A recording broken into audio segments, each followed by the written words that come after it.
বাচ্চার সঙ্গে কথা বলার সময় কোন কথাগুলি বলবেন আর কোনগুলি বলবেন না সেটি ভেবে দেখা দরকার।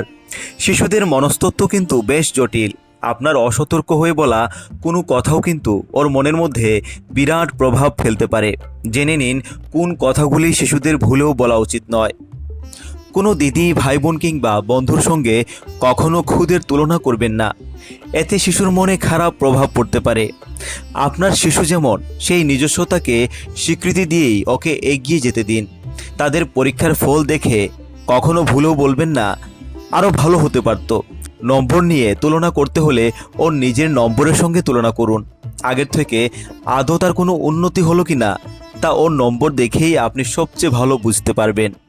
কোনো কাজ ভুল করলে সেটি খুদেকে বলুন, কিন্তু শিশুর মধ্যে সেই ভুলের জন্যে অপরাধ বোধ জমতে দেবেন না। আপনার এই আচরণ ওর মধ্যে আত্মবিশ্বাসের অভাব গড়ে দিতে পারে। কখনোই তাদের বলবেন না কোনো কাজই তুমি ঠিক করতে পারো না। শিশুর সঙ্গে একান্তে সময় কাটানো কিংবা তার সঙ্গে মন খুলে কথা বলার সময় নেই আপনার হাতে। কঠোর হতে গিয়ে নিজের অনুভূতিগুলি খুদের থেকে দূরে সরিয়ে রাখলে সেও কিন্তু ভবিষ্যতে অনুভূতি শূন্যতার সমস্যায় ভুগবে।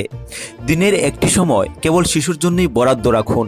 সে নিজের মনের কথা বলতে চাইলে তাকে থামিয়ে না দিয়ে বলতে দিন।